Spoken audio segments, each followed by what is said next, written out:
Abiose. Vida latente. O Lobisomem, de Raimundo Magalhães. A primeira bodega que se abria, na Feira do Jacaré, era a de seu Bento. Logo muito cedo, mal o dia começava a raiar, ele saía de casa, embrulhado num cobertor de lã.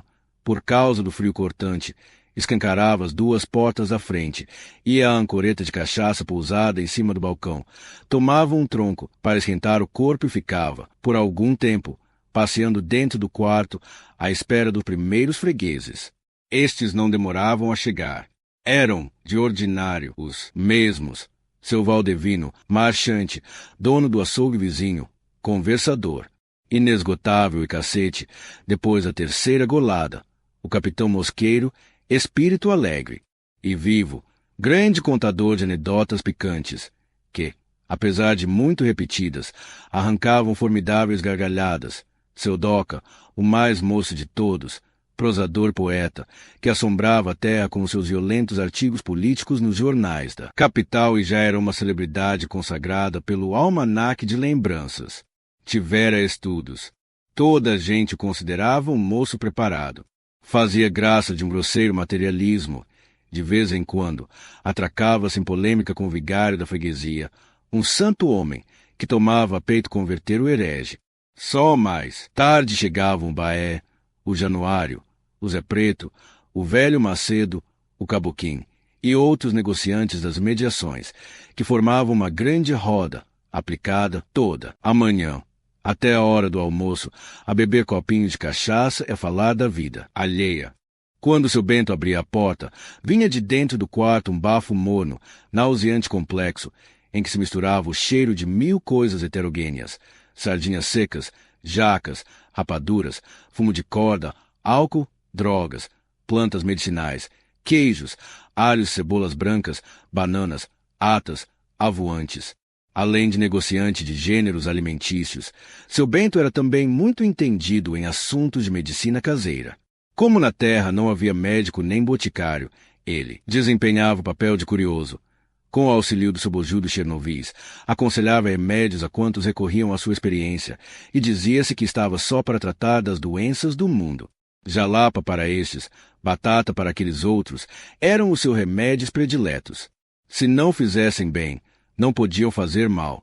Custavam pouco, mas esse pouco lhe bastava para ir vivendo folgadamente, em meio à sua vasta clientela. Seu Bento era um belo tipo de homem, muito branco, de nariz aquilino, com uma barba cerrada e longa, cujas pontas tinham o hábito de retorcer, com arrogância. Andava pelos 70 anos, mas estava forte, esperando viver, pelo menos, o dobro, extremamente desasseado, sempre de corrimboque em punho, a fungar pitadas de tabaco, com um enorme lenço de ganga sobre um dos ombros. Era uma figura pitoresca pelo seu modo de vestir. Quer de verão, quer de inverno, calçava tamancos e seu traje compunha-se de uma calça de escado e de uma camisa de madapolão com as fraldas soltas que lhe alcançavam os joelhos. Nada neste mundo o obrigaria a passar os panos, só a enfiar um paletó. Ia assim a toda parte, à igreja como ao mercado, mesmo quando se faziam eleições. Era em fralda de camisaque que dava o seu voto ao governo. Certa manhã, ainda com o escuro, estava a rodinha formada, uns sentados no balcão, outros em caixas vazias de gás. Era em junho. Fazia um frio de bater o queixo. A cachaça corria com mais abundância e a palestra aumentava de animação, à medida que os copinhos se repetiam.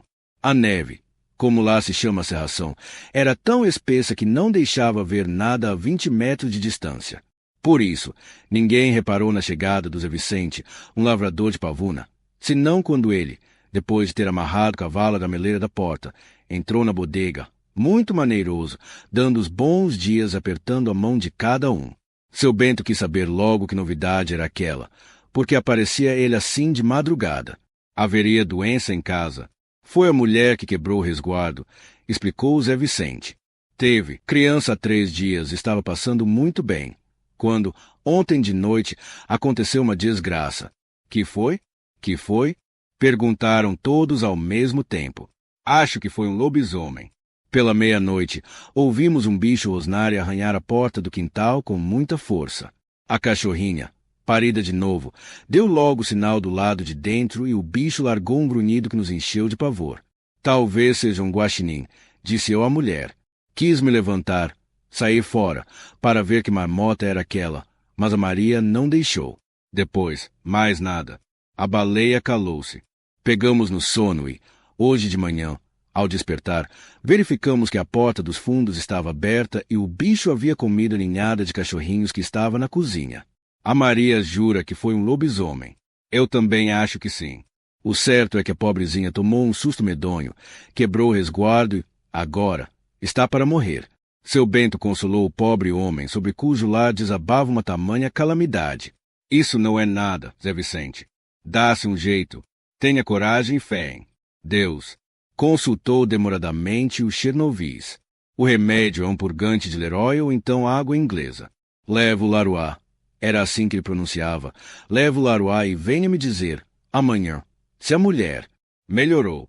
Ninguém se atrevia a interromper seu Bento quando ele tratava de medicina. Quem o fizesse, imprudentemente, podia ter a certeza de que o velho curioso esmagá-lo-ia com um olhar colérico e com esta simples apóstrofe: filho. Filho, apenas. Não dizia de quem, mas todos sabiam o verdadeiro sentido daquele palavrão. Zé Vicente guardou o remédio, pagou, despediu-se dos circunstantes e partiu a galope. Tomou-se mais uma rodada e os comentários, então, esfuziaram. Santa simplicidade, observou seu Doca. Quanta gente estúpida existe ainda por este mundo. Crer em lobisomem e almas penadas, em pleno século XX, no século da eletricidade, só mesmo nesta infeliz terra. Mas não pode ser de outro modo, porque o governo e a nossa Santa Madre Igreja Católica Apostólica Romana, em vez de instruírem o povo, tratam de embrutecê-lo cada vez mais, para que ele permaneça eternamente a mesma besta, fácil de governar com um freio, quer esse freio seja o terror do inferno, quer o terror da lei. Calou-se, desolado, com aquele desabafo, certo de que ninguém compreendia a beleza do seu pensamento. Bebeu mais um copinho. Zangou-se por se julgar um incompreendido, no meio daqueles matutos broncos e passivos. E, desangado, engoliu, logo em seguida, outro copinho. Irra, esta mocidade de hoje, disse o velho Macedo, esta mocidade de hoje não crê mais em nada. Por isso é que o mundo está perdido e acontece tanta desgraça feia. Se até os meninos como você, Doca, já são ateus, maçons, dizem que Deus não existe, pois fique sabendo, moço, que Deus está lá em cima e que há muita coisa, almas do outro mundo, lobisomem, tudo isso é verdade. Eu nunca vi alma, mas lobisomem já topei um. Explodiu uma gargalhada na roda. Seu Macedo, um velhinho pequenino, melgaço, de olhos azuis, cabeça enorme, era conhecido como o maior mentiroso das redondezas. Não abria a boca que não fosse para contar histórias de onça, cada qual mais estapafúrdia, e ficava furioso quando punham em dúvida a sua palavra. Como, de resto, as suas mentiras não faziam mal a ninguém, não passando de arrojadas fantasias, todos gostavam de ouvi-lo e muitos o estimulavam a contar casos maravilhosos. Pois conte, lá seu Macedo, conte lá a história do lobisomem. Vamos. Foi em Santa Quitéria. Meninos, vocês sabem que eu sou daquele sertão, de onde vim para aqui na seca dos 37. Eu era rapaz moço, dos meus 18 anos, e nesse tempo não tinha medo de nada.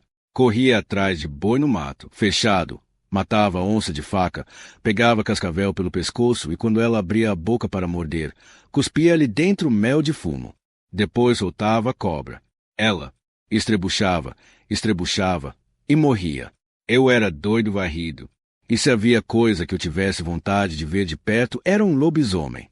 Se fosse possível, até pagava para me encontrar, frente a frente, com um bicho desses. Queria tirar-lhe o encanto.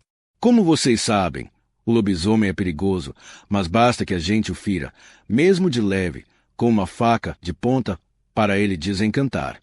Pois bem, parece que foi mesmo um castigo. Uma noite, escura como breu, eu vagueava sozinho, pelas ruas da vila, levando como única arma uma faquinha de cortar fumo, um quissé à toa. Fui andando, perfeitamente calmo, sem encontrar nada no caminho, a não ser uma ou outra res deitada na rua e que se levantava à minha passagem. Cheguei assim até perto do patamar da matriz, quando um bicho medonho, quase do tamanho de um jumento, com os olhos de fogo e dentes enormes, se botou a mim, como se me quisesse devorar. Tomei um susto pavoroso. Pulei para trás como um gato. Só tive tempo de gritar pelo nome de Nossa Senhora e arrancar o quiçé. O bicho estava em cima de mim, danado. Mandei-lhe o ferro de rijo. As primeiras facadas perderam-se e o maldito, de um tapa, arrancou-me o peito da camisa. Fugi o corpo de banda e toquei-lhe a faca mesmo com vontade. Nisto ouvi um grito horroroso que me fez arrepiar os cabelos. Não me mate, seu Targino. Não me mate, que eu sou a Joana do Padre Francisco. Era Joana mesmo, minha gente. Estava diante de mim nua em pelo, suja de terra, com o sangue a escorrer de uma facada do lado esquerdo. Eu tinha desencantado a bicha. E depois a Joana confessou-me tudo. Era castigada por ser amiga do vigário há muitos anos. Todas as sextas-feiras, houvesse o que houvesse, tinha de cumprir aquela penitência. Saía de casa à meia-noite e, quando chegava a uma encruzilhada, tirava a roupa e espojava-se no chão como uma besta. Imediatamente, virava um bicho feroz, partia a galope para correr às 5 partes do mundo, até o dia clarear. Só de manhãzinha voltava a ser gente. Mas, agora, ficará livre de tudo, porque eu havia quebrado o encanto. Isso não foi sonho. Seu Macedo? Perguntou um gracioso. Sonho? Eu também pensei que fosse sonho quando acordei no dia seguinte, mas logo me convenci de que tudo era a pura realidade. Fui à casa da Joana e encontrei-a muito doente, estirada numa rede. Dizia ela às mulheres que lá estavam que lhe tinha dado uma dor, de repente, numa costela, do lado esquerdo. Mas, a mim, quando ficamos sós, pediu-me pelo amor de Deus, por alma de minha mãe, que não dissesse nada a ninguém. Jurei. E só agora, depois que ela e o padre já estão com os ossos brancos, é que eu me atrevo a contar a história. Acabou, triunfante. Tomou seu copinho de cachaça e saiu trôpego, apoiando-se a bengala. Cabra velho mentiroso. Disseram os outros em coro, mal o viram pelas costas. Mentiroso. Sim, lá isso é, sentenciou seu Bento gravemente. Mas ninguém me tira da cabeça que, desta vez, o Macedo se esqueceu de mentir. Se essa história não é verdadeira, já vi coisa parecida.